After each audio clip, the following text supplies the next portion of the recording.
السلام علیکم ورحمۃ اللہ وبرکاتہ۔ پچھلی مرتبہ جو کچھ ہوا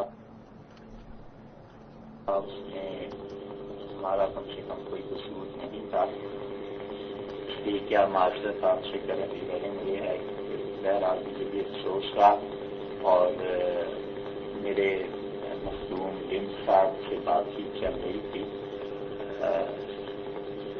اس اور بات ہوتی تو بڑا رہتا، مگر سلسلہ منقطع ہو گیا اور آواز ان کی بھی کم آ رہی تھی اور ہماری آواز یقیناً پہنچی نہیں۔ پھر کافی دیر کے بعد ہم لوگوں نے اس ساری بات کو لپیٹ دیا تھا، اور جہاں سے وہ سلسلہ منقطع ہوا تھا بہتر ہو کہ اگر ان صاحب ہیں تو ان سے شروع ہو، اور بات ان کے ذہن میں بھی ہوگی، ہمارے ذہن میں ہے کہ بات نبوت سے چل رہی تھی کہ نبوت نبی کریم صلی اللہ علیہ وسلم کے بعد جاری ہے یا نہیں، اور وہ اس سے دلائل ارشاد فرما رہے تھے، ہم اس کا جواب دے رہے تھے۔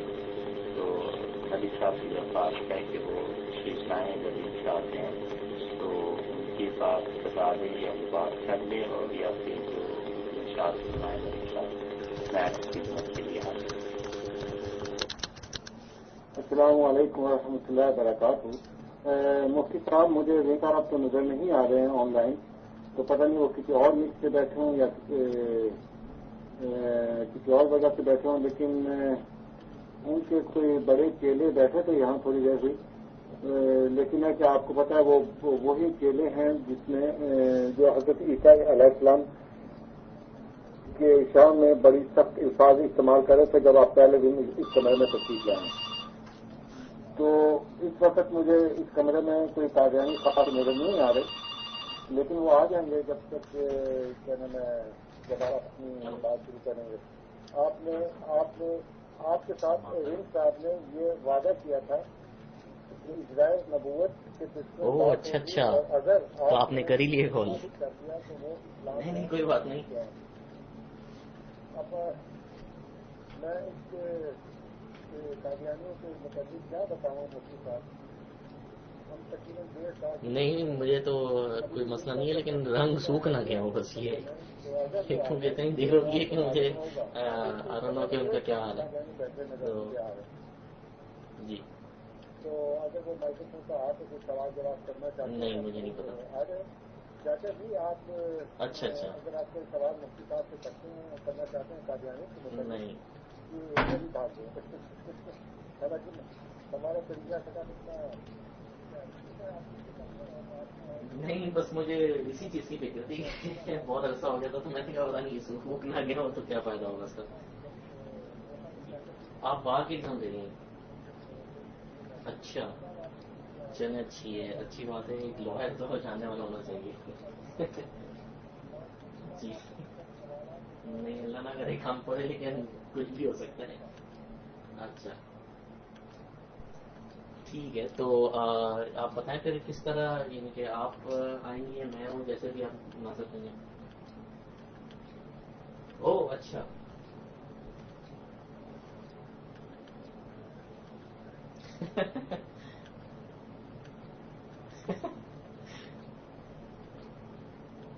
نہیں کوئی مسئلہ نہیں ہے، نہیں پرابلم نہیں ہے، لیکن آپ کس طرف رہتی ہیں؟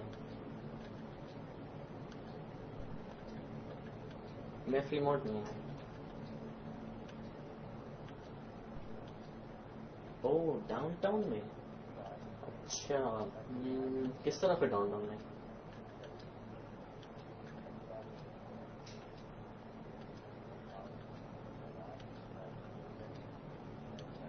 وہاں پہ آپ کی رہائش ہے؟ اچھا تو پتا نہیں، میں نے سنا تھا ڈاؤن ٹاؤن کا علاقہ بہتر نہیں ہے رہنے کے لیے، کافی وہاں پہ مسئلے ہوتے ہیں۔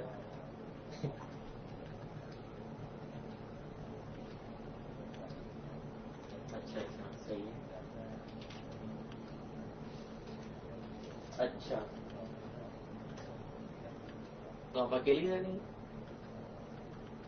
اچھا اچھا اچھا چلیں صحیح ہے، گھر میں لگا آپ کو؟ اچھا چلیں اچھی بات ہے، تو پھر آپ بتائیں کب۔ اچھا جی نہیں تو اب آپ ہیں آپ رن کر دیجیے اس میں اگر سوکھ بھی ہوں گے تو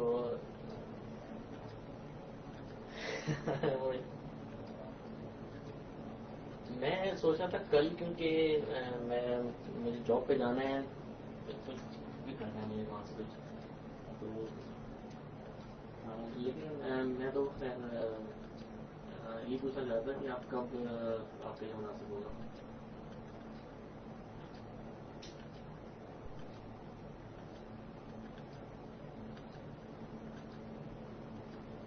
نہیں تو آپ کو کس وقت نکلنا ہے تو آپ دن میں یا رات میں؟ اچھا صحیح ہے.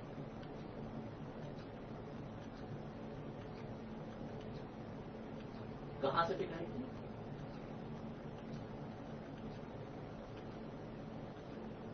ہم سوری کہاں کیا کرنا؟ اچھا جی جی اچھا ٹھیک ہے. اچھا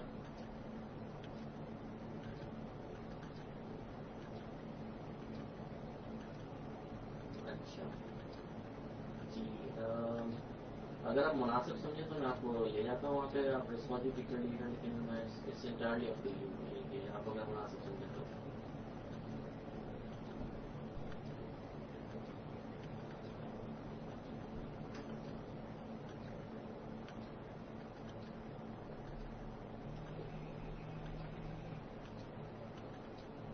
اچھا اچھا چلیں صحیح ہے.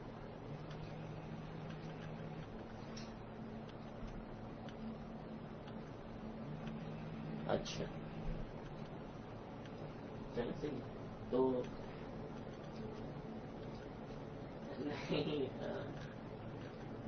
نہیں اگر ہماری بیگم ہوتی تو میں آپ سے ضد کرتا کہ آپ ہمارے ساتھ ہی چلیں لیکن ابھی اکیلے میں مناسب نہیں لگتا. وہ مئی کے اینڈ میں. جی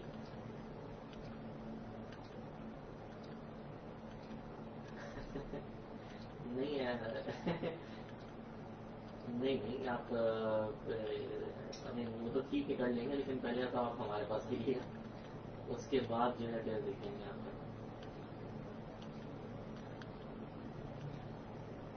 نہیں کوئی مسئلہ نہیں ہے. ہمارے بچے سے آپ گھبرا کے آپ کہیں گے ہر ایک گانا ہونا چاہیے. دو ہیں ایان ہے اور امین ہے. اچھا جی ایک 1.5 سال کے ہیں وہاں. تو ہاں مجھے اسٹریٹ ایڈریس لگوا دیں تو میں یہاں سے دیکھ کے میں آپ کو بتا دوں گا.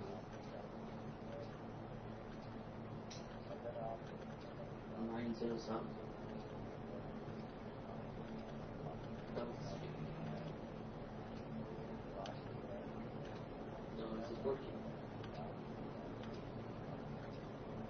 اچھا اور آپ نمبر بھی دیں آپ.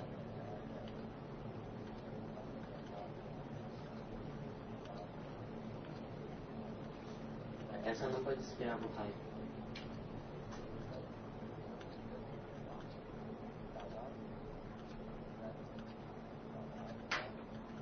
اچھا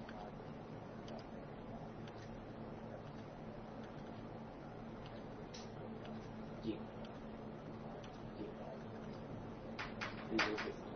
اچھا مجھے آپ ایکسکیوز کریں مجھے نماز پڑھنے جانا ہے تو پھر ان شاء اللہ آپ کو کل فون کر کے میں بتا دوں گا کب آ رہا ہوں.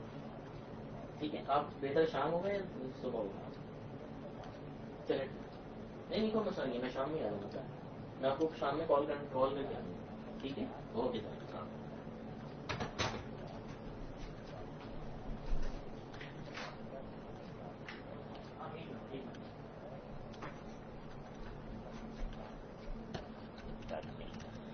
جی میں نے عرض کیا پہلے دن سے اور اسی بات آپ سے چاہیے اور اسی پہ آپ فرمائیے کہ قرآن پاک میں کہاں نبوت جاری ہے ایک. اور دوسری بات جہاں تک اس کا تعلق ہے کہ میں دکھا دوں کہ آسمان پہ رسول اللہ صلی اللہ علیہ وسلم نے یہ بتایا انہیں، یہ نہیں بلکہ آسمان پہ عیسیٰ علیہ السلام کو اٹھا دیا گیا ہے اسی جسد مصری کے ساتھ، انسانی جسم کے ساتھ، یہ ساری چیزیں تو یہ بہت سی مباحث آپس میں خلط ملط ہو جاتی ہیں۔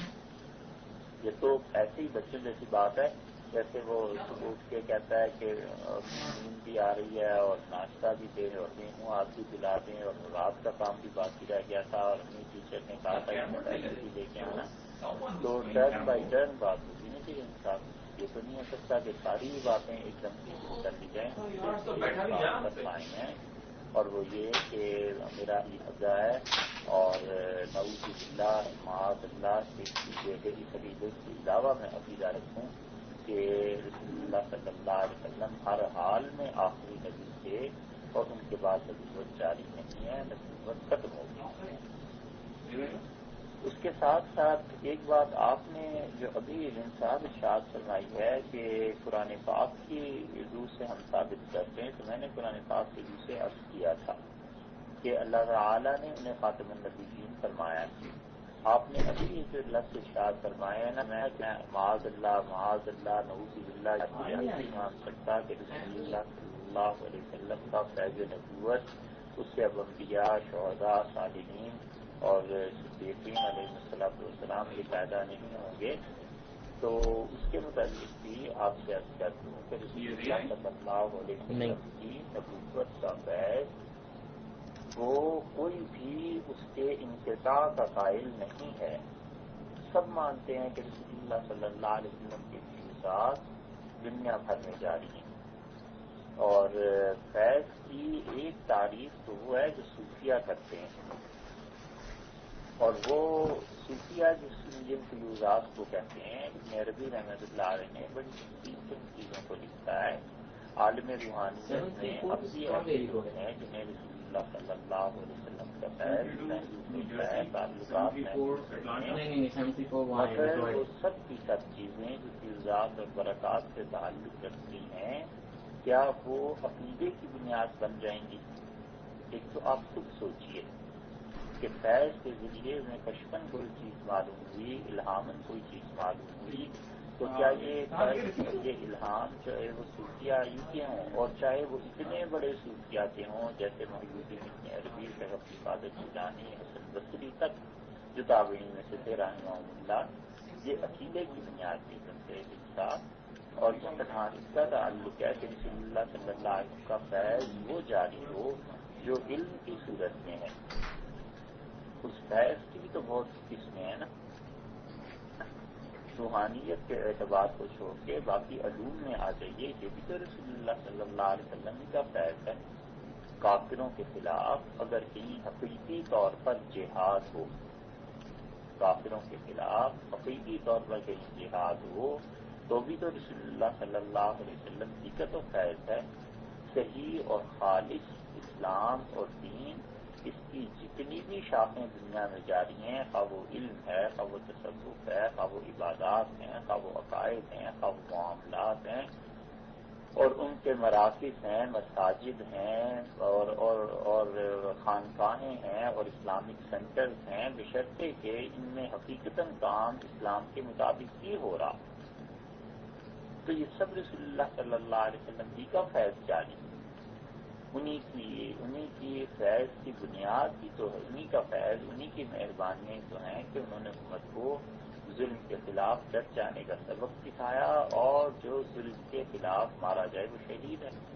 انہوں نے ہی تو یہ بتلایا ہے کہ صدیقیت کیا ہے، انہوں نے ہی بتلایا ہے کہ نبوت کیا ہے، مگر یہ کہ رسول اللہ صلی اللہ علیہ وسلم کا ایسا فیض جاری ہو جس فیض سے لوگ نبی بن جایا کریں، یہ قرآن پاک کی ایک آیت سے تو بڑی دور کی بات ہے صاحب، ایک حرف سے بھی ثابت نہیں کیا جا سکتا، اور آج تک 1400 سال تک کسی نے امت میں یہ نہیں سمجھا کہ رسول اللہ صلی اللہ علیہ وسلم کا فیض جاری ہے اور ان کی وجہ سے نبی بھی بنتے چلے جائیں گے، اور پھر ان کی وجہ سے فلاں شخص نبی بن گئے، اور وہ اس آیت سے ثابت ہے۔ کسی آیت کریمہ سے قطعاً یہ چیز ثابت نہیں ہوتی۔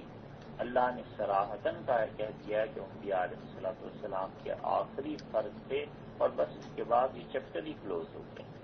تو اس لیے ہم صرف ایک بات پر ہی رہیں گے اور وہ اجرائے نبوت ہے، اور اس سے اپنے قرآن پاک سے دلائل دے کے ثابت کریں. ارشاد فرمائیے.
ہر ایک کو نہیں مل سکتا. یہ تو اللہ تعالیٰ نے فرمایا ہے کہ خدا ہی جانتا ہے کہ اس نے اپنی نبوت کو کہاں رکھنا ہے. تو یہ جو آپ ٹیکسٹ میں لکھ رہے ہیں یہ آپ غلط لکھ رہے ہیں. نبی کے لیے کئی اور شرائط ہوتی ہیں، نبوت زمانہ ہوتی ہے، اور یہ اللہ تعالیٰ نے فرمایا کہ یہ میں نہیں جانتا ہوں کہ میں نے نبوت کو کہاں رکھنا ہے. بہرحال تو میں نے سب سے پہلے تو آپ کی خدمت میں یہ کیا تھا، اور یہ اس کے بعد آیت آپ جس میں اللہ تعالیٰ نے باواسطہ کے ساتھ ان چاروں درجات کو ایک لڑی میں پرو دیا ہے، اور کوئی ایسا لفظ اس میں نہیں ہے کہ جس میں ہمیں یہ حق کیا گیا ہو کہ ہم اس میں سے کچھ درجات کو تو اس امت کی درجات سے حاصل سمجھیں اور کسی کو ہم چھوڑ سکیں. تو آپ بات آگے کریں تو جو مائیت کا لفظ ہے تو وہ جیسا کہ حضرت امام راغب اصفہانی نے فرمایا ہے کہ مائیت ہے زمان ہے مکان، اور یہ چونکہ دونوں ممکن نہیں ہیں، صرف ایک چیز رہ جاتی ہے اور وہ ہماری ایک شرط بنتا رہ جاتا ہے. تو انشاءاللہ باری پر میں پھر آپ کی خدمت میں ایک اور آیت کریمہ پیش کروں گا جس میں خدا تعالیٰ اپنی ضرورت مستمرہ کا ذکر کرتے ہوئے فرماتا ہے کہ وہ نبی ہمیشہ رہے گا.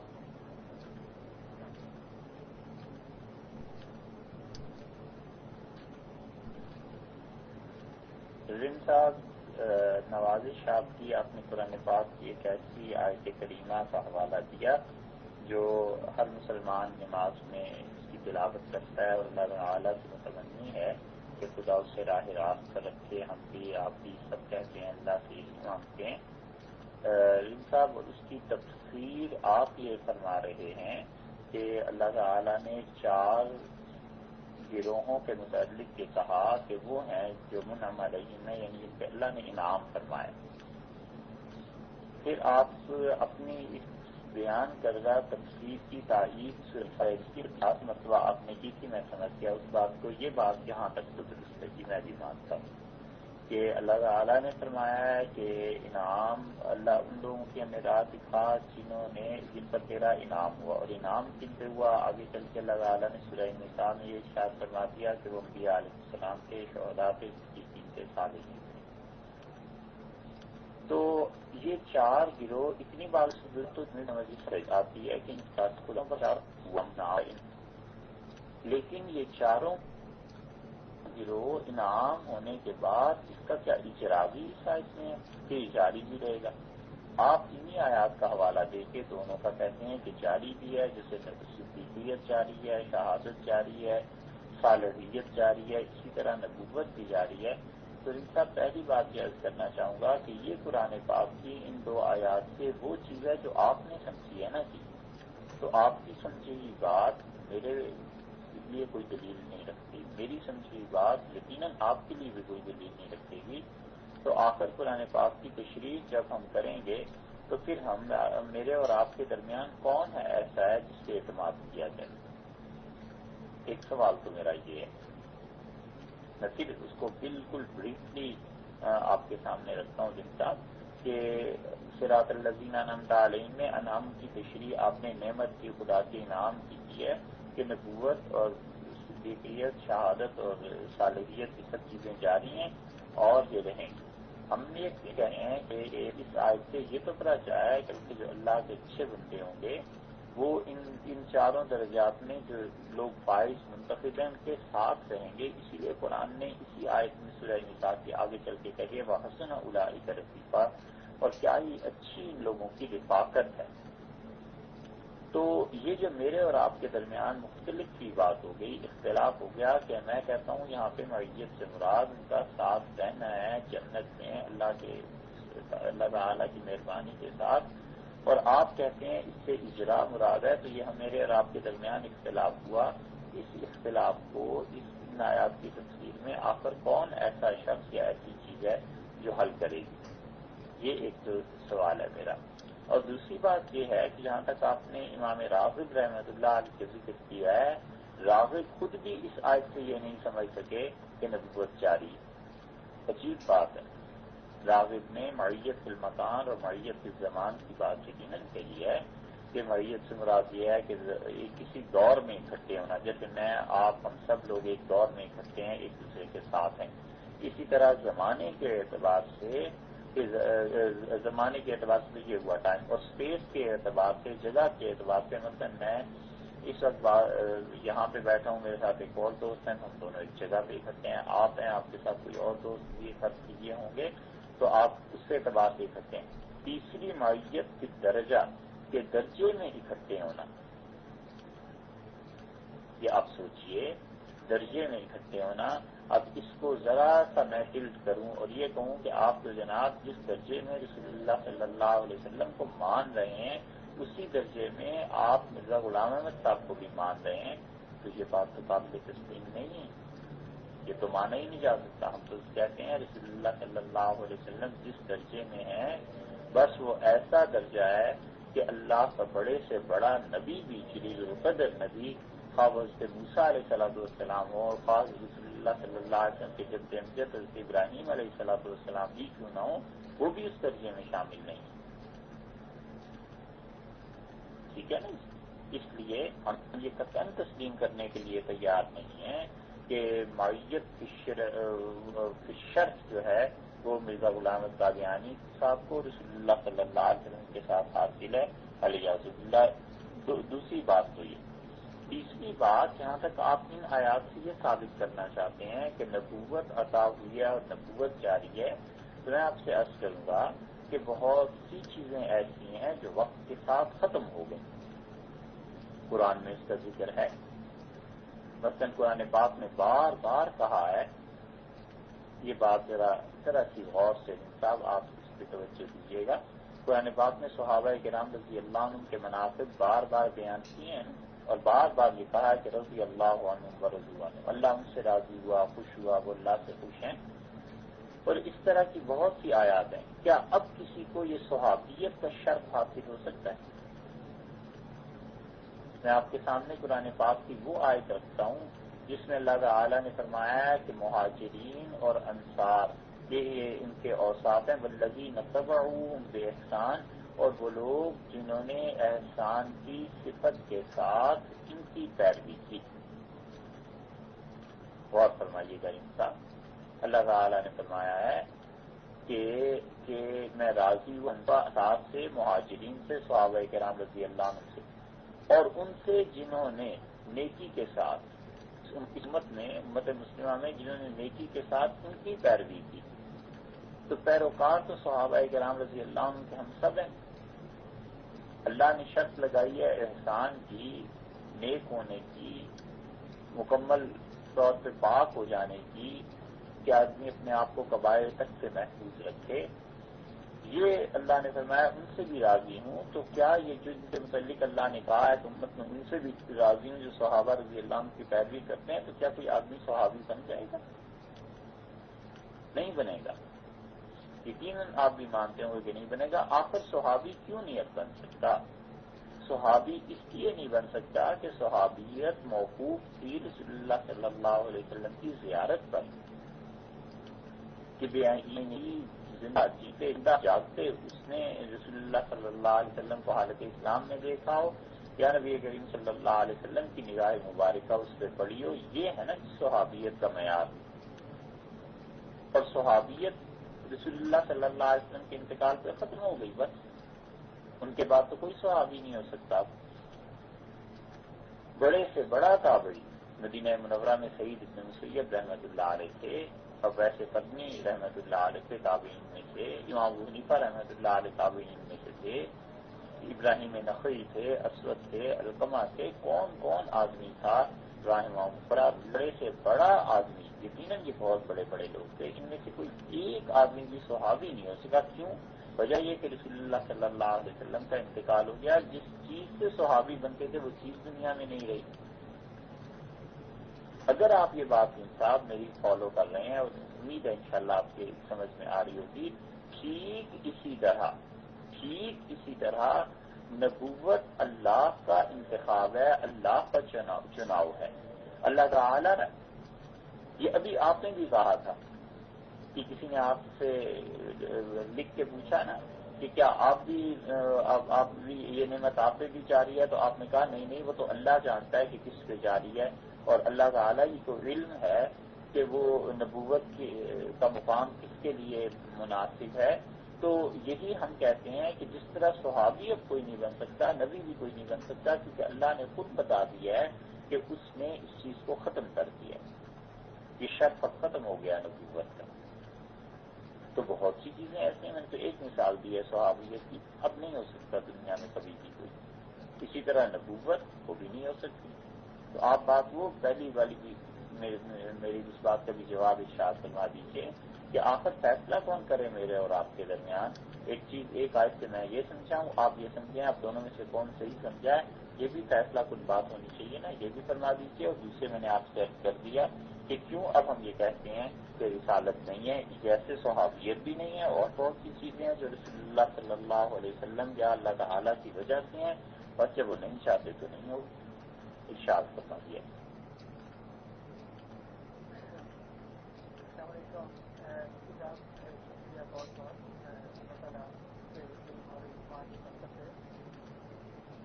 بات یہ ہے کہ پہلی بات آپ نے یہ کی کہ جب ایسا کوئی مسئلہ ہو جائے تو اس کے بارے میں کون فیصلہ کرے. تو ہمارے درمیان جو قرآن شریف سے اللہ کی کتاب ہے اس کے بارے میں خدا نے فرمایا ہے کہ لا ریب فیہ، یہ کوئی شک کی بات نہیں ہے. تو ایک شخص سے بالا ہمارے پاس ایک ایسی کتاب ہے اور جس کا دعویٰ ہے کہ وہ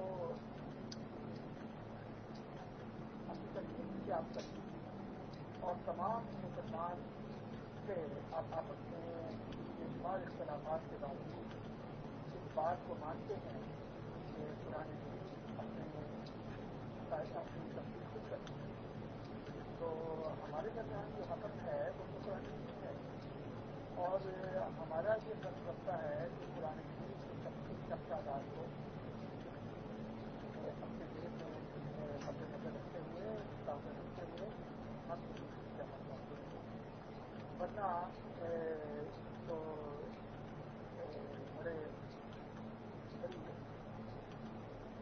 میں کہتا ہوں کہ یہ قرآن شریف کی کافی بڑی بات ہے. بہرحال میں آپ سے عرض کرتا ہوں کہ جیسے کہ آپ نے جیسا فرمایا کہ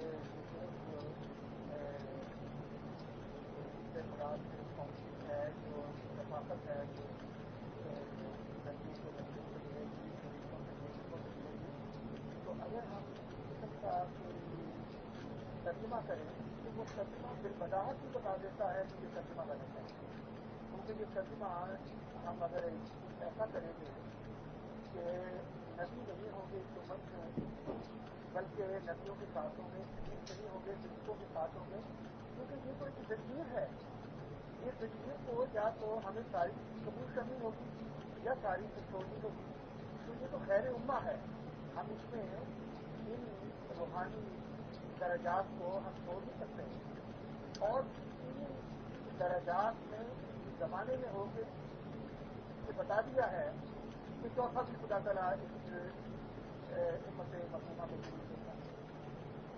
باقی آپ کی صحابہ کی بات رہ گئی تو یہ قیاس مال فارغ ہے، کیونکہ صحابہ کے اسٹیٹس سے اس میں کوئی ذکر نہیں ہے، اس میں اگر ذکر ہے تو من النبیین والصدیقین والشہداء والصالحین وحسن اولئک رفیقا ہے، اس میں صحابہ کی اسٹیٹس کا کوئی ذکر نہیں ہے۔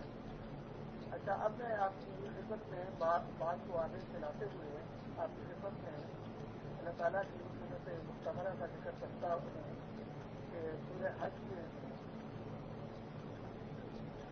آیا مبارکہ نمبر 75 ہے کہ اللہ تعالیٰ فرماتا ہے اللہ یستفی من الملائکۃ رسلا ومن الناس ان اللہ سمیع بصیر، کہ اللہ تعالیٰ فرشتوں میں سے بھی اور انسانوں میں سے بھی رسول منتخب کرتا ہے اور کرتا رہے گا، یہ گزارے کا سیوا ہے، اور کیونکہ وہ سننے والا اور دیکھنے والا ہے، اور اللہ تعالیٰ نے اس قرآن مجید میں ہر چیز کی بتائی ہے، اور یہ بھی اللہ تعالیٰ نے بتا دیا ہے کہ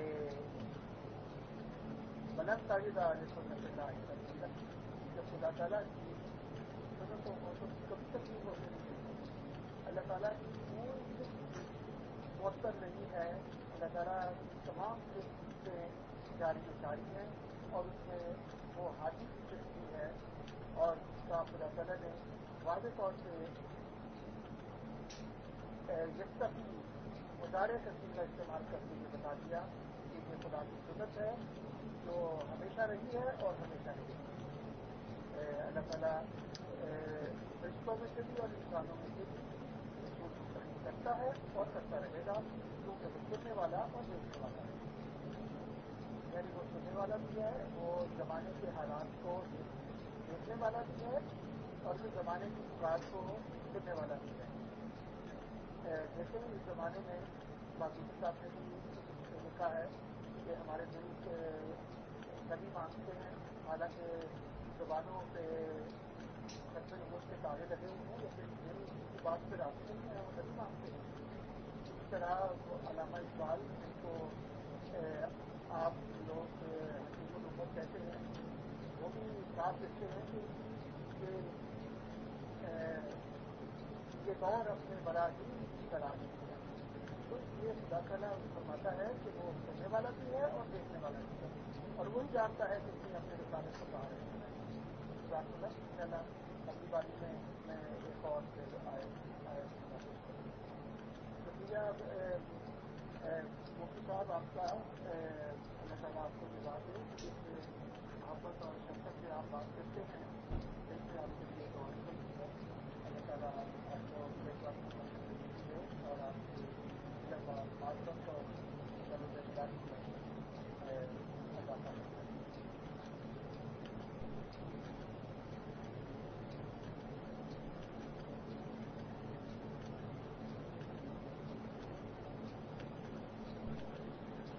شرین صاحب، ابھی پہلی بات کا جواب نہیں ہوا جی۔ دیکھیے، قرآن پاک کی تفسیر قرآن کرتا ہے، میرے اور آپ کے درمیان قرآن ختم ہے، تو قرآن پاک کی کئی چیزیں ایسی ہیں جو قرآن ایک جگہ واضح کرتا ہے پھر دوسری جگہ واضح کرتا ہے، اس پہ مجھے کوئی شبہ نہیں ہے، آپ بالکل سچ کہتے ہیں۔ لیکن قرآن پاک سے اگر کوئی ایسا مفہوم لیا جائے جو دونوں کے لیے قابل قبول نہ ہو تو پھر میں کہتا ہوں تیسرا کون ہے جو فیصلہ کرے. میں اس کی ایک مثال دیتا ہوں. میں یہ کہتا ہوں کہ علی اعوذ باللہ خدا نخواستہ کسی مسلمان کا یہ عقیدہ ہو بھی نہیں سکتا، لیکن میں آپ سے فرض کرنے کو کہتا ہوں کہ یہ آیت ہر ایک نے سنی ہے کہ کل نفس ذائقۃ الموت، ہر نفس نے مرنا ہے. ٹھیک ہے نا؟ ہر ایک نے یہ سنا ہے، اور جتنے اس وقت سامعین ہیں یہ بھی سن رہے ہوں گے کہ ہر ایک نے مرنا ہے. اللہ نے کہا ہے کہ ہر نفس موت کا ذائقہ چکھے گا، ہر نفس موت کا مزہ چکھے گا. ٹھیک ہے، یہی ترجمہ بالعموم آپ کو ملے گا، اور ہے بھی یہی. تو ہر نفس نے مرنا ہے نا جی.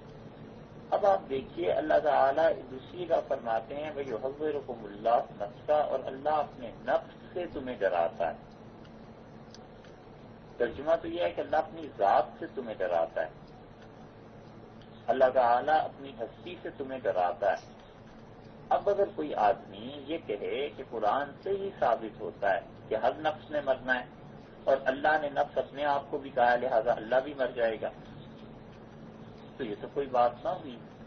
اس لیے کہ چاہے وہ اس پہ 100 دلائل بھی قائم کرے کہ پوری امت کے متفقہ عقیدے کے برعکس ایک چیز ثابت کرنے کی کوشش کر رہا ہے تو کوئی اس کو نہیں مانے گا. اس لیے جو چیز آپ ثابت فرما رہے ہیں کہ اجرائے نبوت ہے، اور جس کا میں انکار کیے چلا جا رہا ہوں، میرے اور آپ کے درمیان جتنی بھی آیات جو آپ سمجھتے ہیں جو میں سمجھتا ہوں، ان میں فیصلہ کون کرے؟ پہلی بات میری ابھی تک وہیں قائم ہوں. آپ بڑے مختصر 2 لفظوں میں فرما دیجیے ہم لغت سے فیصلہ کریں گے، حدیث سے فیصلہ کریں گے، تفسیر سے کریں گے، کدھر سے کریں گے؟ ایک بات تو یہ ہے، کیونکہ یہ آپ کا اصول کہ قرآن پاک ایک جگہ کچھ کہتا ہے دوسری جگہ اسی کی تشریح کر دیتا ہے، یہ اصول درست ہے، مفسرین نے لکھا ہے، ہم اس کو مانتے ہیں. لیکن اس صحیح اصول کا اطلاق اور اس سے ہی اصول کا استعمال غلط جگہ پہ ہو رہا ہے، تو آپ اس پہ غور فرمائیے گا. ایک بات. دوسری بات جہاں تک اس کا تعلق ہے کہ اللہ تعالیٰ نے فرمایا کہ اللہ یصطفی، اللہ تعالیٰ چنتا ہے رسالت کے لیے فرشتوں کو اور انسانوں کو. اس میں شبہ نہیں ہے کہ اللہ تعالیٰ نے ہی فرمایا ہے، لیکن دوسری طرف اللہ نے یہ بھی تو فرما دیا ہے نا کہ اب رسالت ختم ہو گئی، نبوت ختم ہو گئی، خاتم النبیین اللہ تعالیٰ نے صاف کہہ دیا. اگر یہ سلسلہ قیامت تک جاری رہتا، اگر یہ سلسلہ قیامت یہاں کا، تو صاحب آپ اس پوائنٹ کو نوٹ کیجیے گا، کوئی ایک آدمی تو امت میں اس کا قائل ہوتا ہے نا. اللہ یصطفی پہ کسی ایک آدمی نے تو یہ لکھا ہوتا کہ یہ سلسلہ بھی گا نبوت کا. رسول اللہ صلی اللہ علیہ وسلم کے بعد بھی انبیاء علیہ السلام آیا کریں گے. وہ رسالت کا تعلق، وہ رسالت جس کا وحی کے ساتھ تعلق تھا اور جس میں باقاعدہ احکامات آیا کرتے تھے، وہ تو فرشتے کس پہ لے کے آتے ہیں؟ کسی پہ بھی نہیں. کوئی بڑے سے بڑا آدمی بھی نہیں کہہ سکتا. اس لیے اس آیت کریمہ سے بھی اجرائے نبوت ثابت نہیں ہو سکتی. اللہ تعالیٰ نے اپنی سنت مطہرہ کا ذکر کیا ہے کہ اللہ تعالیٰ ایسے کرتا ہے، اور پھر اس میں رسالت سے مراد لطف کی بات یہ ہے کہ آپ سمجھتے ہیں رسالت سے مراد وہی رسالت ہے جو انبیاء علیہ السلام نے ہوتی تھی، اور بعض مفسرین نے اس میں رسالت سے پیغام رسانی مراد دی ہے کہ اللہ تعالیٰ پیغام بھجواتا ہے. تو مفسرین میں سے کس کے قول پہ آپ اعتبار کریں گے؟ یہ بھی اگر ارشاد ہو تو بہت اچھا ہو. باقی علامہ اقبال مرحوم کا یہ کہنا جسے آپ حکیم الامت مانتے ہیں، اگر ہم نے حکیم الامت رین صاحب معاف کیجیے مانا بھی ہے، کہا بھی ہے، تو اس کے یہ کوئی شرعی چیز تھوڑی ہے. ہم تو عقیدے کی بحث کرنے چلے تھے، عقیدے میں علامہ اقبال کے اقوال کوئی عزت ہو رہی ہیں کہ ہم بڑی تفصیل سے عرض کر چکے ہیں کہ امت میں جتنے بھی شہید اور جتنے نامی گرامی افراد چاہے وہ کس درجے کے بھی ہوں، ہم انہیں صحیح عقیدے پر پرکھیں گے، ان سے صحیح عقیدہ نہیں لیں گے. اب علامہ اقبال نے کہا ہے کہ چین و عرب ہمارا، ہندوستان ہمارا، مسلم ہے ہم وطن ہے سارا جہاں ہمارا. تو چین ہمارا کب ہوا ہے؟ مطلب چین پہ کب ہم نے قبضہ کر لیا؟ تو یہ باتیں چھوڑیے جو بات کے لوگوں نے کہی ہوں، چاہے وہ کوئی بھی صحیح عقیدہ، صحیح چیز اور اس میں ان کا فتویٰ مانا جائے گا جو امت میں اس فیلڈ کے لوگ تھے. یہ تھوڑا یہ ہے شعراء سے یا کسی بھی بڑے سے بڑے شاعر سے لے کے ہم عقیدے کی بحث شروع کر دیں گے. اور اسی طرح انصاف ایک بات پر آپ غور کیجیے. پچھلی مطلب ایک کام کی پتے کی بات جو ہمارے علم میں تھی ہم نے آپ سے عرض کی ہے. میں پھر ایک اور کام کی بات آپ سے عرض کرتا ہوں. انصاف ہمارے نزدیک اور آپ کے نزدیک بھی مجھے آپ پہ یہ اعتماد یہ حسن ظن ہے آپ پہ اعتماد ہے کہ آپ کے نزدیک بھی اللہ کے بعد سب سے پہلے درجے کی شخصیت رسول اللہ صلی اللہ علیہ وسلم کی یقیناً ایسی ہے نا. یقیناً آپ بھی مانتے ہوں گے. میں تو رسول اللہ صلی اللہ علیہ وسلم اگر محراب میں ہم مان لیں فرض کر لیں کھڑے ہیں تو اس کے بعد پہلی صف کون سی ہے؟ پہلی صف صحابہ کرام رضی اللہ عنہ کی ہے.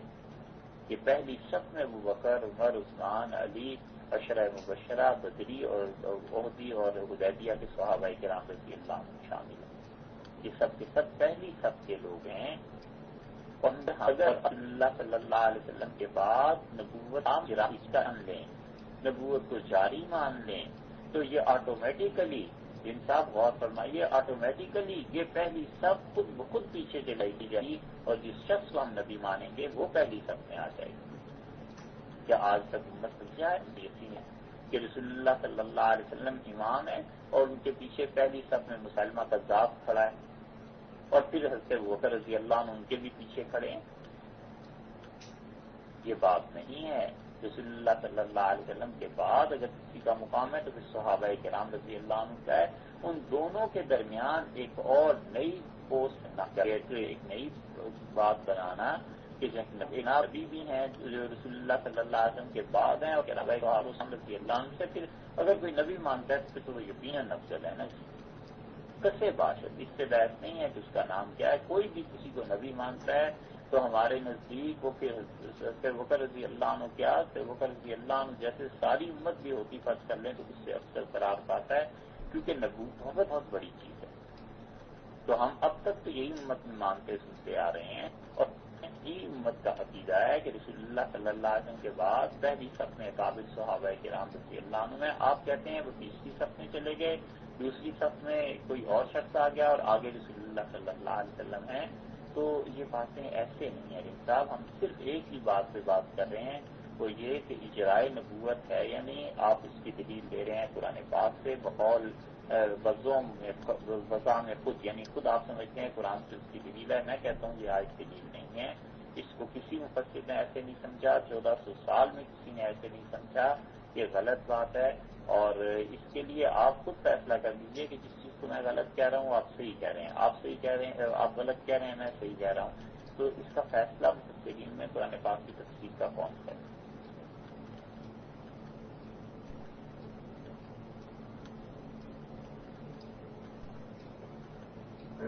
السلام علیکم ورحمۃ اللہ وبرکاتہ. رین صاحب یہ سوال آپ مفتی صاحب نے پہلے بھی کیا اور دوبارہ بھی آپ کر چکے ہیں تو برائے مہربانی اس سوال کا جواب دیجیے. تو آئیے پچھلی دفعہ میں نے آپ کافی دیر بات کرتے رہے تو برائے مہربانی اس سوال کا مختصر سا جواب دے دیجیے. رین صاحب آئیے تشریف آئیے.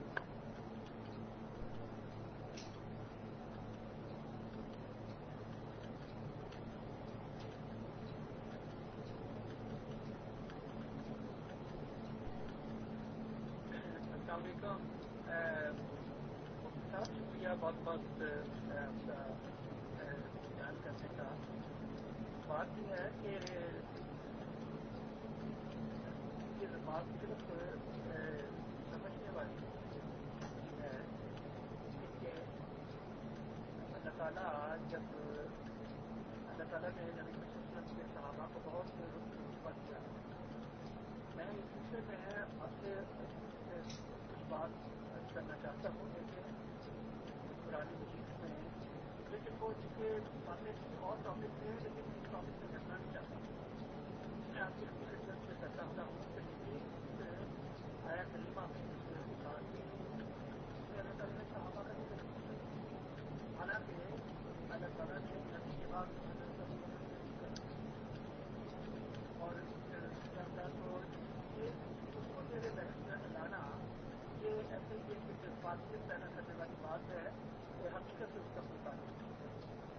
اب میں آپ کی خدمت میں ایک اور آیت کریمہ پیش کرتا ہوں جس میں اللہ تعالیٰ نے واضح طور پہ یہ بتایا ہے کہ سورہ العراف میں کہ یا بنی آدم اما جاتی جیسا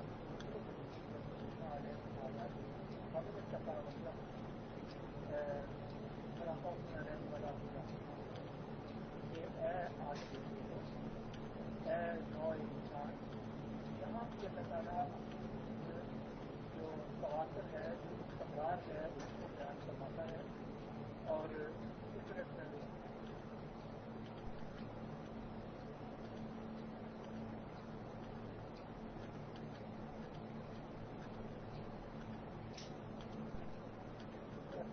السلام علیکم. جی مفتی صاحب جو آپ ان سے سوال پوچھ رہے ہیں اس کا جواب تو نہیں دے رہے. آپ ذرا مائکروفون پہ تشریف لائیے مفتی صاحب اور ان سے سوال دوبارہ پوچھ لیجیے. ایک کا آسان سا سوال ہے کہ ایک موقف ہے وہ آپ کے موقف کی تصدیق نہیں کر رہے انسان.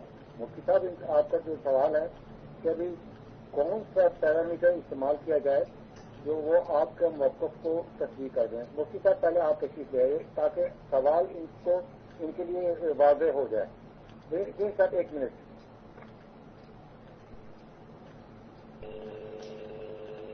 رین صاحب ملک صاحب نے درمیان میں ہمیں رحمت دی. میں آپ سے درخواست کرتا ہوں 2-3 باتیں. ایک بات تو یہ کہ آپ اس بات کو قطعاً اس پہ معمول نہ کیجیے گا کہ میں کوئی جذباتی کیفیت یا چیزیں پیدا کر رہا ہوں، بلکہ میں اس طرح سمجھ لیجیے کہ ہر طرف سے بند آنکھ کان بند کر کے صرف آپ کی بات سن رہا ہوں اور آپ ہی کو جواب دے رہا ہوں. مجھے اس سے کوئی بحث نہیں ہے کہ لوگ سن کے سے جذباتی ہوں گے نہیں ہوں گے.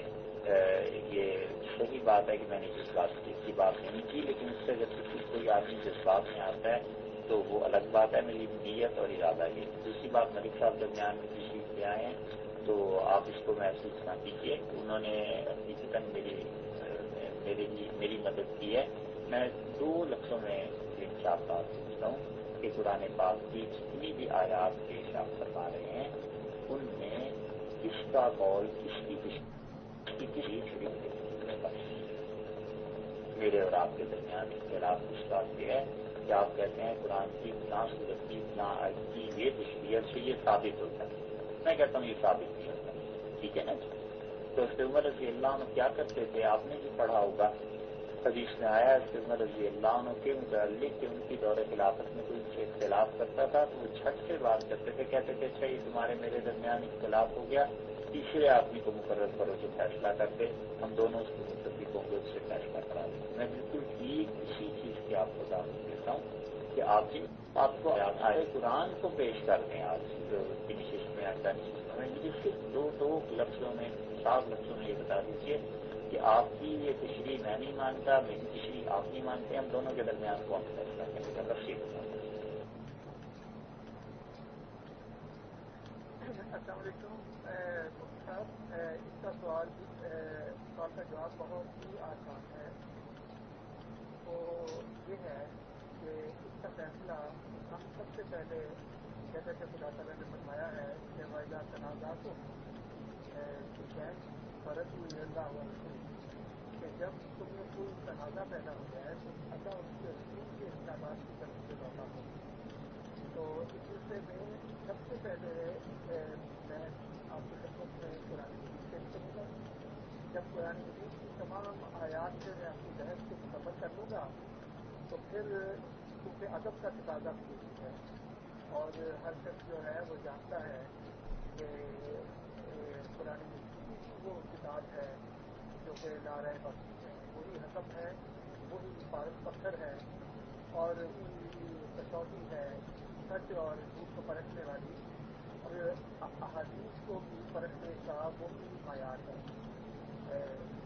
تو انشاءاللہ میرے جب میں اپنے ساری جو قرآن مجید کی آیات ہیں اور اپنا جو بیان ہے وہ میں مکمل کر لوں گا تو پھر انشاءاللہ میں دوسرے نمبر پہ احادیث نبوی صلی اللہ علیہ وسلم پیش کروں گا اور اس کے بعد پھر 1400 سال میں جو بزرگان اور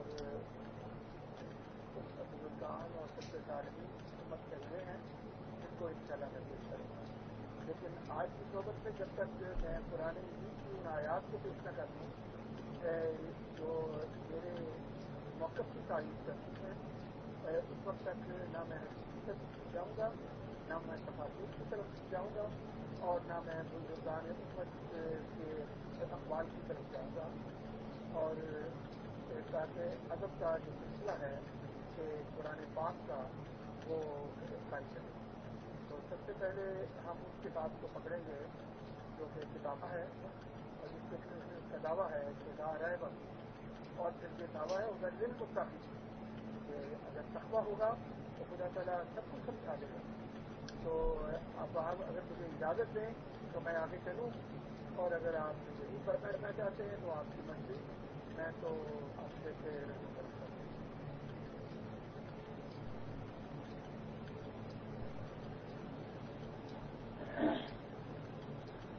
دن صاحب، آپ کے علاوہ جو سامعین ہیں میں ان سے بڑا ہی معذرت خواہ ہوں کہ میں بات بہت طویل کر رہا ہوں، اور وہ حضرات بھی سوچتے ہوں گے کہ یہ ایک ہی بات کو پور بار بار دہرایا جا رہا ہے.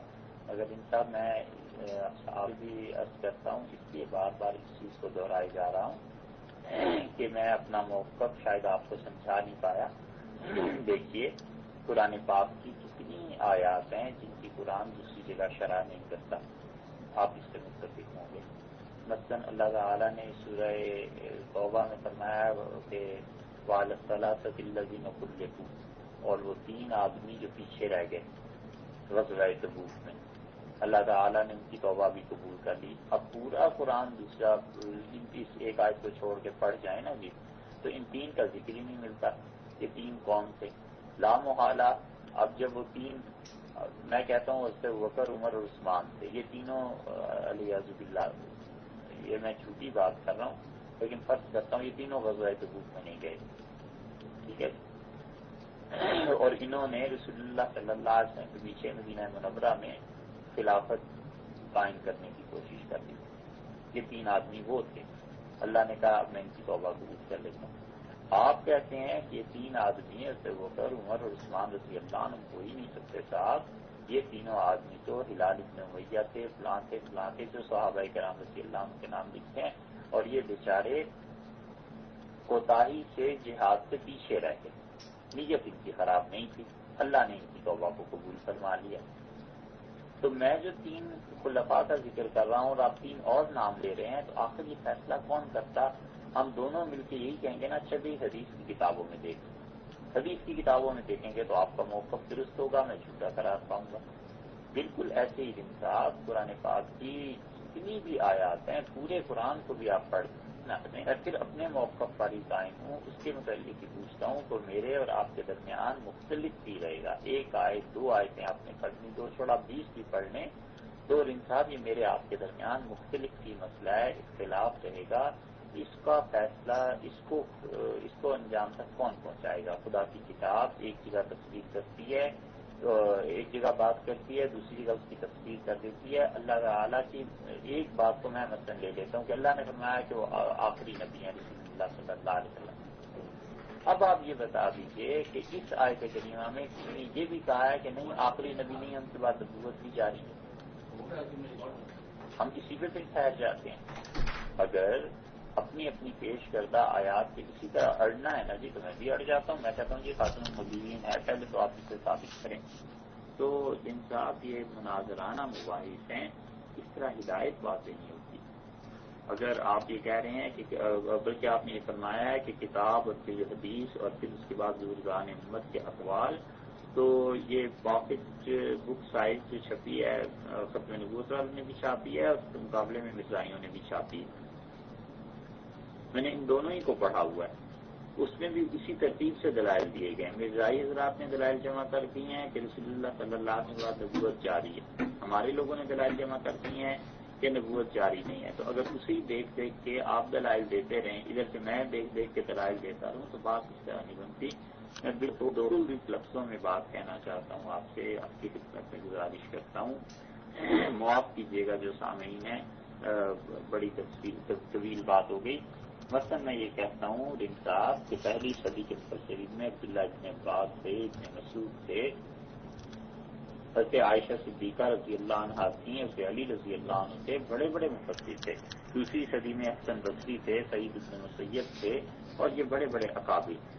تیسری صدی میں دیکھ لیجئے، چوتھی میں دیکھ لیجئے، آگے امام راضی کو دیکھ لیجئے، قرطبی ہے، صاحب المعانی ہے، ابن کثیر ہیں، یہ ماوردی ہیں، اور ابن تیمیہ ہیں، ان سب نے قرآن پاک کی شرح لکھی ہے نا، تفاسیر لکھی ہیں۔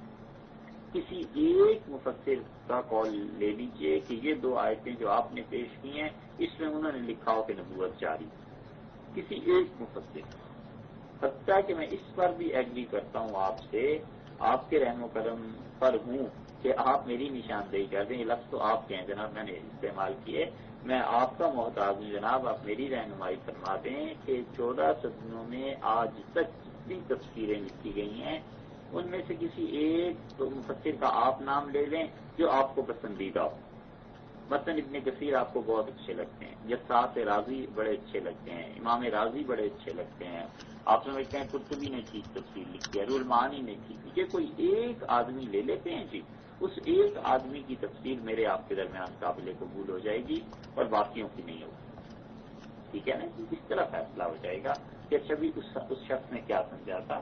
تو یہ وغیرہ اب جتنی بھی آیات دیں نا جی وہ سب کی سب میرے اعتبار سے بیکار ہیں کہ ان سے نبوت کا اجرا ثابت نہیں ہو سکتا۔ تو ہم اتنی لمبی بحث کرنے کے بجائے دو لفظوں میں یہ کہیں گے بھائی یہ جو آیت کریمہ ہے جب تفصیل میں میرا تمہارا اختلاف ہوگا تو فلاں آدمی حجت ہے، فلاں آدمی دلیل ہے، اس کی مان ہے۔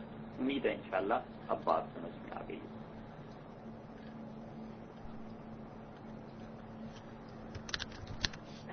السلام علیکم مفتی صاحب، شکریہ آپ کا بہت بہت، آپ نے مجھے موقع دیا کہ میں آپ سے بات کرنے کا شرف حاصل کر سکوں۔ میں اس کو اپنے لیے حق سمجھتا ہوں، اللہ تعالیٰ آپ کو اس کی جزا دے۔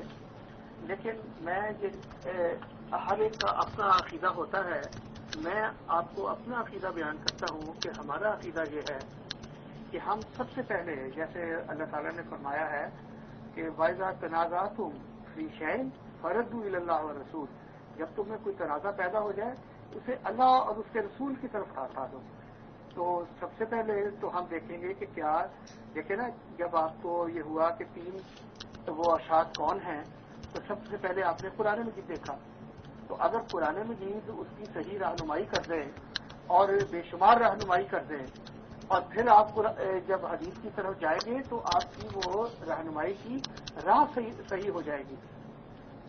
تو اس لیے میں اس بحث کو ناپختہ چھوڑ کے آگے نہیں چلنا چاہتا، کیونکہ ہم قرآن مجید سے رہنمائی لیں گے، کیونکہ یہ ایک رہنمائی کی کتاب ہے۔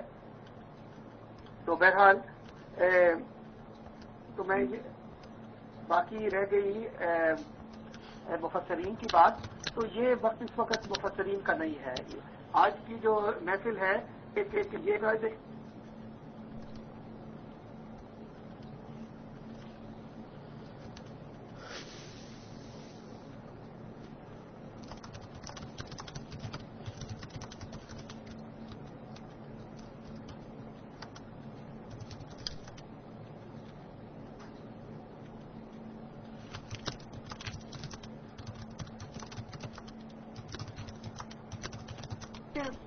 ہماری جماعت جو ہے یہ قرآن مجید کو پڑھنا پڑھانا اپنا زندگی کا وسیلہ سمجھتی ہے، اس کے انوار کو پھیلانا ہی اس جماعت کی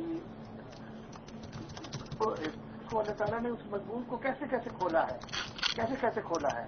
اب یہ دیکھیں، یہ سورہ اعراف میں خدا تعالیٰ نے کیسے اس بات کو کھولا ہے کہ اے بنی آدم، جب بھی تم میں کبھی خدا کے رسول آئیں اور میری آیات تلاوت کریں تو جو لوگ تقوی کو اختیار کریں گے اور اس آواز پر لبیک کہہ کے اپنی اصلاح کریں گے ان پر نہ کو خوف ہوگا اور نہ وہ غمگین ہوں گے۔ تو یہ ایک، اس کے علاوہ میں اب آپ کی خدمت میں ایک ہے سورہ مومن کی میں مثال پیش کرنا چاہتا ہوں کہ جس میں اللہ تعالیٰ نے باقاعدہ ایک مثال دے کے یہ سمجھایا ہے کہ جب حضرت یوسف علیہ السلام فوت ہو گئے، پہلے ان کا انکار کرتے رہے اور شک میں رہے، پھر جب وہ فوت ہو گئے تو کہنے لگے کہ اب اللہ تعالیٰ کبھی ان میں نبی نہیں بھیجے گا، اس کے بعد نبی نہیں بھیجے گا۔ تو خدا تعالیٰ فرماتا ہے کہ ایسے کہنے والے مصرف المرتادات ہیں۔ تو خدا تعالیٰ نے قرآن مجید میں قصے کہانیاں تو نہیں سنائی، خدا تعالیٰ نے جو قصے کہانیاں بیان کی ہیں اس کا مقصد ان سے سبق حاصل کرنا ہے اور رہنمائی خدا تعالیٰ نے فرمائی ہے کہ ایسا اگر کوئی وقت آئے تو یہ سمجھو۔ اور پھر اللہ تعالیٰ نے آگے پھر اپنا اسلوب بیان بھی بیان کر دیا کہ اگر خدا نے یہ مفہوم ادا کرنا ہو کہ اب کوئی نبی نہیں آئے گا تو اللہ تعالیٰ کبھی خاتم النبیین کا لفظ استعمال نہیں کرتا، بلکہ لن یبعث اللہ یہ استعمال کر سکتے ہیں۔ یہ دو جگہ اللہ تعالیٰ نے اپنے اسلوب کو بیان کیا ہے، ایک سورہ جن میں اور ایک سورہ مومن میں۔ جب ہم دیکھ رہے ہیں کہ اللہ تعالیٰ اس مضمون کو، بعض اوقات اللہ تعالیٰ کی حکمتیں ہوتی ہیں کہ کسی مضمون کو اللہ تعالیٰ نہیں کھولنا چاہتا، وہ حکمتیں ہوتی ہیں کیونکہ خدا ستار بھی ہے، وہ تاری بھی کرنا چاہتا ہے، اس لیے وہ ان چیزوں کو بیان نہیں کرتا تھا، تو اس کی اور حکمتیں ہوتی ہیں۔ لیکن جہاں تک ہدایت دینے کا تعلق ہے، اس مضمون کو خدا تعالیٰ نے خوب کھولا ہے اور یہ بتایا ہے کہ یہ میری سنت مستمرہ ہے۔ اور خاتم النبیین کا مطلب یہ ہے کہ اب کوئی شخص کوئی ان روحانی درجات کو نہیں پا سکتا جب تک کہ اتباع نبوی بھی اس پہ مہر نہ ہو۔ یہ محمد رسول اللہ صلی اللہ علیہ وسلم کے فیض سے آپ کی امت جب تک مشمل نہ ہو کہ غلامی پہلے امتی ہو، پھر خدا تعالیٰ اسے یہ 4 درجے عطا فرمائے گا۔ تو بہرحال مفتی صاحب، میں نے آپ کی خدمت میں جو میرا مبلغ علم ہے میں اپنے اظہار کرتا ہوں۔ آپ ماشاءاللہ بہت عالم آدمی ہیں، لیکن یہ بات یاد رکھیے گا کہ جب خدا تعالیٰ کا کوئی نبی آتا ہے تو بعض اوقات علم بھی حجاب اکبر بن جاتا ہے۔ تو اس لیے یہ چھوٹا منہ بڑی بات، میں جو باتیں مبلغ علم میں تھی میں اپنی خدمت میں پیش کر دی۔ تو انشاءاللہ اگلی محفل میں میں آپ سے وہ احادیث بیان فرماؤں، آپ کی خدمت میں پیش کروں گا، عرض کروں گا کہ جو یہ بتائیں گی کہ آیا امت محمدیہ میں، اس خیر امہ میں، کیا نبی صلی اللہ علیہ وسلم سے کوئی خبر ایسی ہے کہ کوئی نبی آئے گا؟ تو انشاءاللہ اگلی محفل میں میں آپ کی خدمت میں وہ عرض کروں انشاءاللہ۔ اور پھر انشاءاللہ سلف صالحین کا بھی ذکر ہوگا اور اس میں سب چیزیں آئیں گی انشاءاللہ۔ آپ یہ دیکھیں گے، میں کہتا ہوں کہ اگر آپ بے اختیار عبد الماجد دریابادی کی طرح کہہ اٹھیں گے کہ میں خاتم النبیین کی وسعت اور گہرائی اور گہرائی سے ناواقف تھا، اس کی شان کا مجھے اس وقت پتہ چلا جب میں نے جماعت احمدیہ کا مطالعہ کیا۔ جزاک اللہ، بہت بہت شکریہ دریابادی کا فرمایا۔ خبر ہم سے تھوڑا سا گلا بھی سن لے، ایک ایسا مفتی اور ایسا عالم شخص، اور وہ اس خدا کے رسول کے حکم کو بھول رہا ہے کہ ولا تنابزوا بالالقاب۔ ہماری جماعت کا نام جماعت احمدیہ ہے، آپ پتہ نہیں کیا آپ مفتی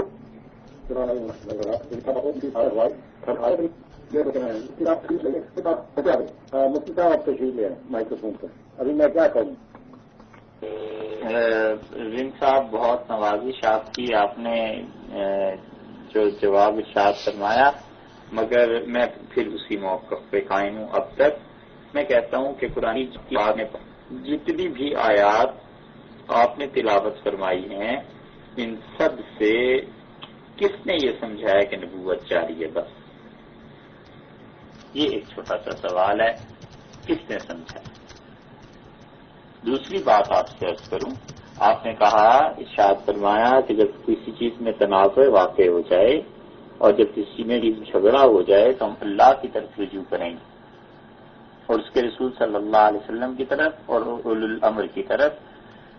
جس آیت کریمہ کا آپ نے حوالہ دیا، آپ مجھے بتائیے اب میں اللہ کی طرف کیسے رجوع کروں؟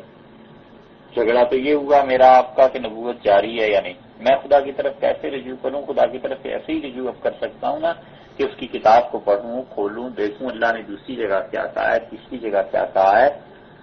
تو جو چیزیں آپ نے ارشاد فرمائی ہیں نا جی، وہ میرے لیے قابل تسلیم نہیں ہے. ہم دونوں مل کے کسی ایسے شخص کو ڈھونڈ لیتے ہیں جس کی تشریحات قابل قبول ہوں. صرف قرآنی آیات کا بار بار حوالہ دینا اور بار بار ان کو پڑھنا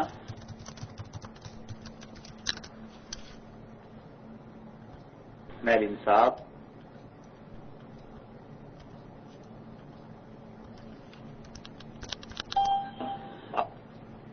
آپ موجود ہوں.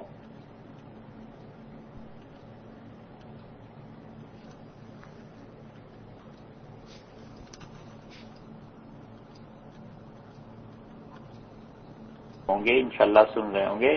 میں آپ کی خدمت میں دو باتیں اور پیش کر دیتا ہوں. دیکھیے صاحب، قرآن پاک کا سمجھنا اور قرآن پاک جن لوگوں کے سامنے نازل ہوا تھا ان کا سمجھنا، میرا سمجھنا، آپ کا سمجھنا بڑا سمجھا کہ نبوت جاری.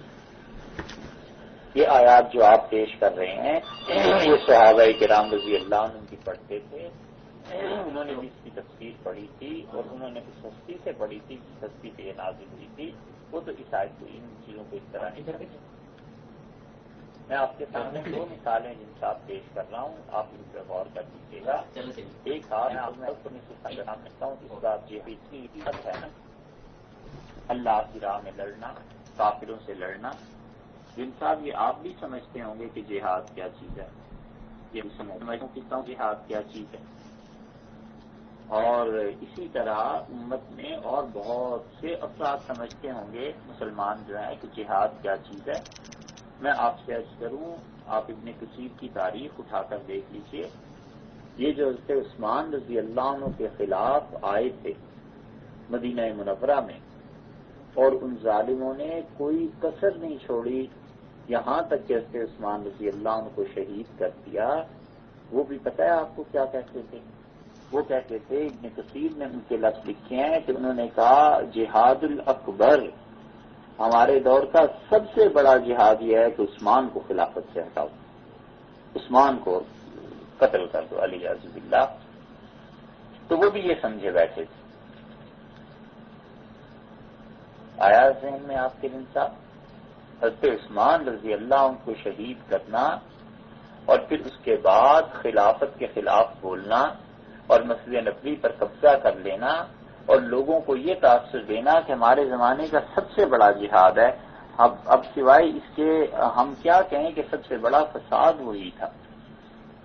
امید ہے آپ بھی اس چیز کو سمجھتے ہوں گے.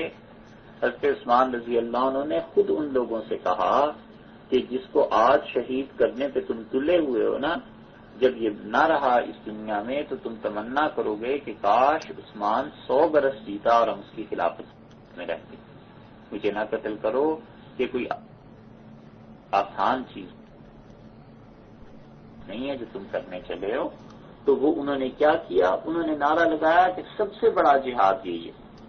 اب صحابہ کرام رضی اللہ عنہ نے تو اسے جہاد نہیں فساد ہی سمجھا. تو اس تاریخ میں جانا نہیں چاہتا، مگر صرف اتنی بات کہنا چاہتا ہوں کہ میں جہاد کو انہی مثالوں سے میرین صاحب اس سے بھی زیادہ واضح مثال آپ کے سامنے رکھتا ہوں. حضرت علی رضی اللہ عنہ کو خارجیوں نے کافر کہا تھا نا، کوئی ڈھکی چھپی بات نہیں ہے. یہ جتنے خارجی تھے یہ حضرت علی کو، حضرت معاویہ رضی اللہ عنہ کو اور حضرت عمر بن العاص رضی اللہ کو سب کو کافر کہتے تھے. حضرت علی رضی اللہ عنہ نے جب ان سے جنگ کرنے کا فیصلہ فرمایا کہ یہ لوگ ظالم ہیں تو انہوں نے کوفہ کی جامع مسجد میں سارے خارجیوں کو دعوت دی اور فرمایا آؤ. اور حضرت علی رضی اللہ عنہ ممبر پہ تشریف فرما ہوئے اور آپ نے فرمایا کہ کون کہتا ہے علی کافر ہے؟ انہوں نے کہا قرآن کہتا ہے. صاحب آپ بھی بار بار یہ بات ارشاد فرما رہے ہیں کہ قرآن کیا ہوا ہے، قرآن یہ فیصلہ کرے گا، قرآن یہ کہتا ہے. میرے لیے یہ قابل تسلیم بات نہیں ہے، اس لیے کہ قرآن پاک سے بہت سے گمراہ گزرے ہیں جنہوں نے دلائل اپنے اخذ کیے اور یقیناً وہ گمراہی پر.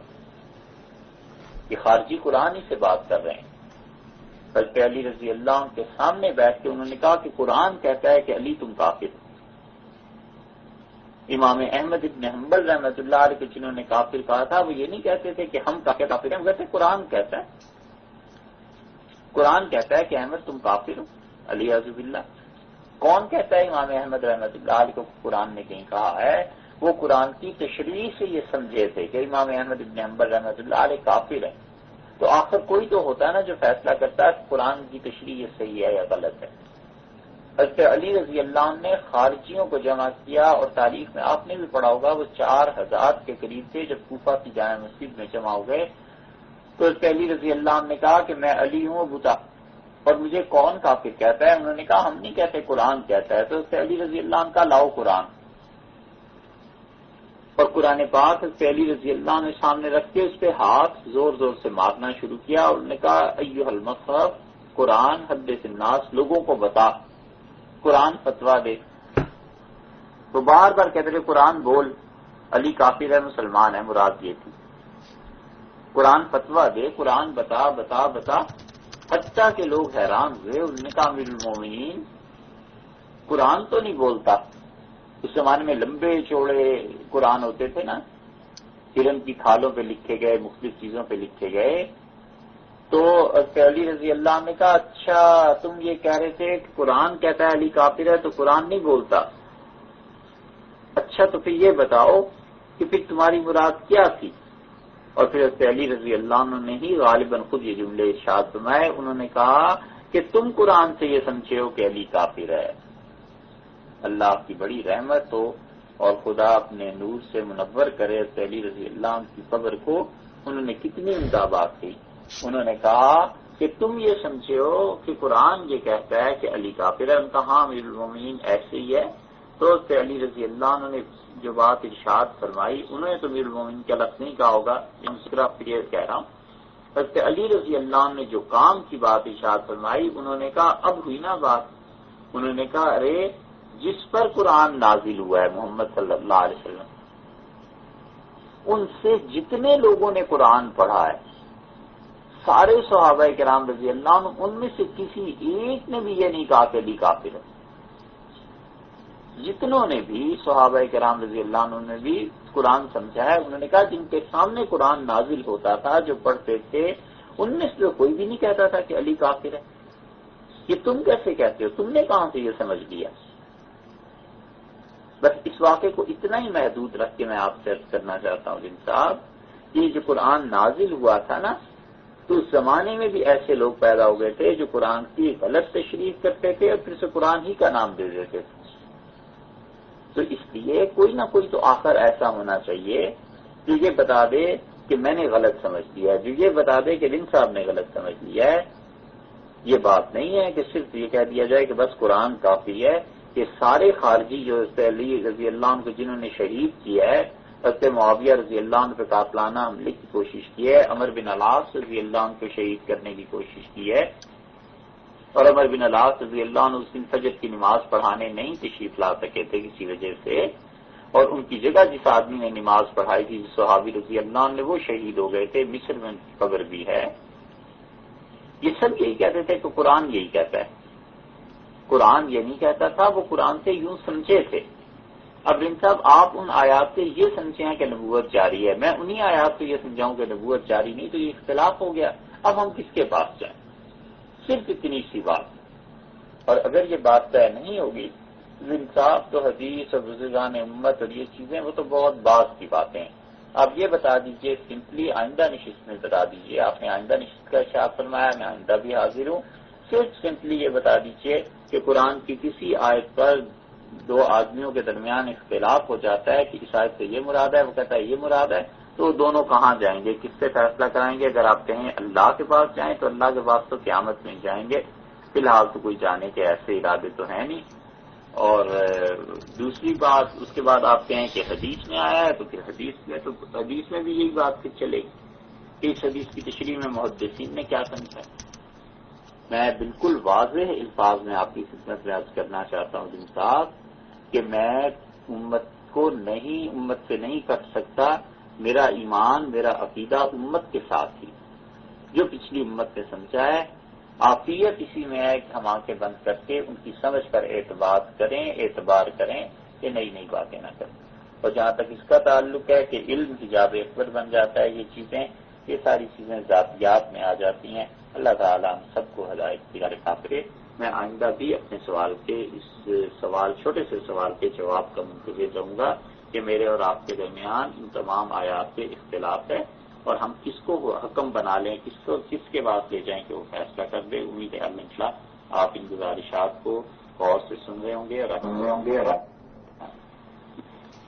ملک صاحب کو زحمت دیتا ہوں۔ ملک صاحب ارشاد فرمائیں آپ کیا کریں۔ السلام علیکم ورحمۃ اللہ وبرکاتہ۔ دوستو، یہ گفتگو جو ہے ریم صاحب اور مفتی صاحب کے درمیان اجرائے نبوت پر، اور آخری سوال کا جواب ریم صاحب دے دیجیے۔ میرا خیال ہے کہ ابھی مفتی صاحب نے 1.25 گھنٹہ لگا لیا اور ان کا ایک سوال جو ہے اس کا جواب دے دیجیے۔ یہ صرف مختصر، اس کے بعد یہ کہ میرا خیال ہے کہ ہم مفتی صاحب کو اتنی تکلیف نہیں دیں گے۔ آئیے مائکروفون پر تشریف آئیے اور اس بات کا جواب دے دیجیے۔ جو مختصر سوال ہے، آپ 1.25 گھنٹہ لگا ہی دیے ہیں، اس کا جواب دے دیجیے کہ کس طرح ہم آگے چلیں۔ آئیے جی۔ السلام علیکم، بہت شکریہ مجھے موقع دینے کا اور سوال کرنے کا۔ بڑا اچھا آپ نے سوال کیا۔ تو دیکھیں کہ اللہ تعالیٰ نے تو اس مضمون کو ایسا کھولا ہے کہ میں نے آپ کی خدمت میں 3-4 آیات پیش کی ہیں اور آپ نے ایک بھی آیا مبارکہ پیش نہیں کی۔ اچھا، اب اگر آپ کو اس میں نہیں کوئی تسلی ہوتی، آپ کہہ سکتے ہیں کہ بھئی میں نہیں اس کو مانتا، آپ کی مرضی ہے۔ ریم صاحب، میں بہت معذرت کے ساتھ آپ کو ریڈ ڈاٹ دیا ہے۔ مفتی صاحب نے ایک چھوٹا سا سوال کیا تھا، اس کا جواب دے دیجیے، اس کے بعد انشاءاللہ اگلی نشست کے لیے مفتی صاحب آ جائیں گے۔ آپ برائے مہربانی مائکروفون پر آ جائیں اور ایک مختصر سا سوال ہے اور اس کا مختصر سا جواب دے دیجیے۔ قرآن مجید کی آیتیں ابھی نہ رکھیں نا سامنے۔ مفتی صاحب نے آپ سے ایک سوال کیا، اس کا جواب دے دیجیے۔ علیکم مفتی صاحب، میری یار بات تو پوری ہو لینے دو، میں مفتی صاحب سے مخاطب ہوں۔ مفتی صاحب، عرض آپ کی خدمت میں یہ ہے کہ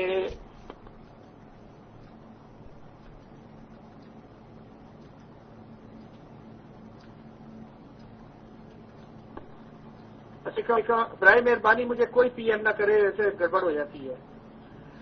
مفتی صاحب، میں نے آپ سے یہ عرض کیا ہے کہ چونکہ جماعت احمدیہ کا قائم کام یہ بھی ہے کہ قرآن مجید کے کمالات دکھائے، اس لیے آج کی محفل میں نے آپ کو صرف فاصل بیان کرتا ہے۔ دوسری محفل میں میں انشاءاللہ آپ کی خدمت میں احادیث پیش کروں گا، کیونکہ خدا تعالیٰ فرماتا ہے کہ وَإِذَا تَنَازَعْتُمْ فِي شَيْءٍ فَرُدُّوهُ إِلَى اللَّهِ وَالرَّسُولِ، جب کوئی تنازع پیدا ہو جائے تو اللہ اور اس کے رسول کے ارشادات کی طرف سے لوٹا دو۔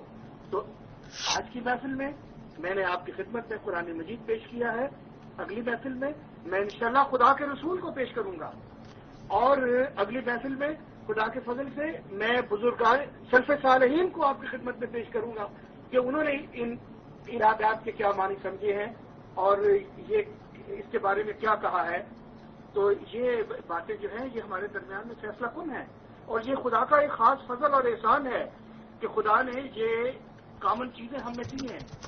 ہمیں آپ بھی قرآن کو مانتے ہیں، میں بھی مانتا ہوں، آپ بھی نبی صلی اللہ علیہ وسلم کو مانتے ہیں، میں بھی مانتا ہوں، آپ کے ارشادات کو جس کے بارے میں خدا نے فرمایا ہے کہ ان ہوا الا وحی یوحی، اتنی بڑی شان ہے اس کے خلاف اس کی حدیث کی، تو انشاءاللہ وہ تمام حدیثیں بھی میں پیش کروں گا، اور پھر سلف صالحین کو بھی بطور گواہ میں آپ کی خدمت میں پیش کروں گا۔